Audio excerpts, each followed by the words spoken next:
मैं हूं राजा, मुझे राजा होना चाहिए। मस्तिष्क ने कहा क्योंकि मैं पूरे शरीर की व्यवस्था चलाता हूं। मस्तिष्क कह रहा है कि मुझे राजा होना चाहिए क्योंकि मैं पूरे शरीर की व्यवस्था चलाता हूं, इसलिए मेरे बिना किसी भी नहीं, कुछ भी नहीं होगा। मेरे बिना कुछ भी नहीं होगा क्योंकि मैं ही सब कुछ चलाता हूं। मुझे राजा होना चाहिए। खून ने कहा, अब खून कह रहा है कि नहीं, अब राजा मैं हूं। क्यों कहा? क्योंकि मैं ऑक्सीजन प्रवाहित करता हूं। मेरे बिना आपको जीवन के लिए प्राणवायु नहीं मिलने से आप बर्बाद हो जाएंगे, ये भी समस्या है। मुझे राजा होना चाहिए, मुंह ने कहा। अब मुंह क्यों कह रहा है? क्योंकि मैं भोजन को ना खाऊं तो आपको शक्ति कैसे मिलेगी?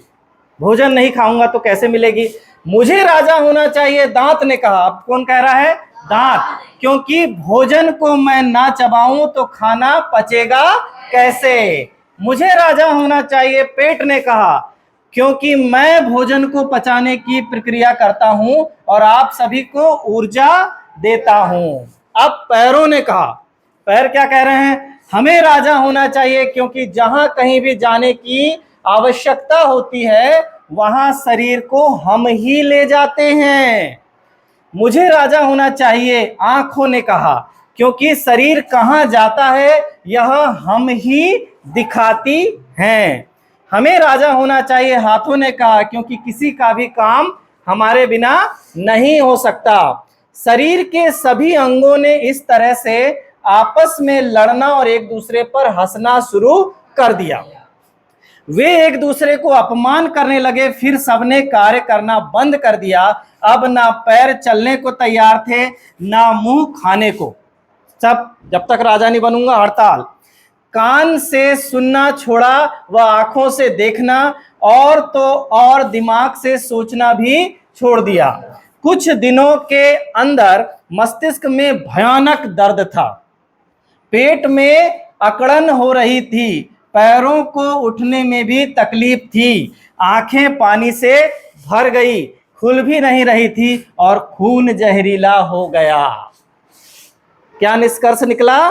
कि जो हमारा शरीर है उसमें सभी का सहयोग आवश्यक है, कोई विशेष सहयोगी नहीं है और कोई विशेष कमजोरी युक्त नहीं है। तो आगे देखिए, शिक्षक विद्यार्थियों से सवाल पूछे। जैसे कि आपने कहानी सुन लिया, अब मैं प्रश्न पूछता हूं।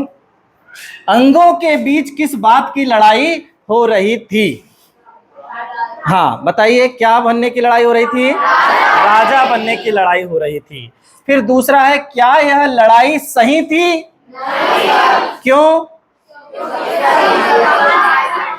सभी का योगदान समान है। यदि हाँ तो क्यों और नहीं तो क्यों, है ना? ये बात हमको समझ में आ गई।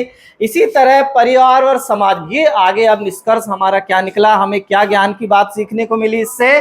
इसी तरह परिवार समाज में हम भी अपनी जरूरतों को पूरा करने के लिए क्या एक दूसरे पर निर्भर नहीं है ना? यदि कोई बहुत ज्यादा तेज है तो क्या बहुत कमजोर पर वो निर्भर नहीं है? हम सभी से मिलकर एक क्या बनी है? कक्षा। हम सभी से मिलकर क्या बना है? समाज।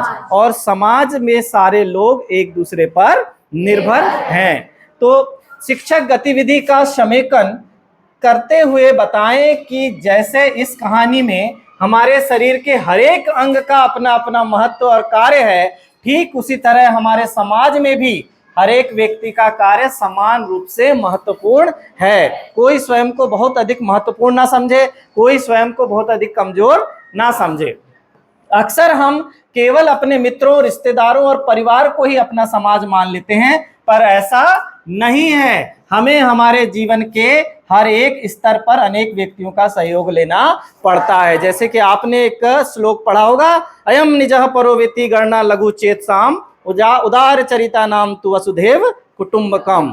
यह मेरा है, यह तुम्हारा है, ऐसा छोटी बुद्धि वाले कहते हैं।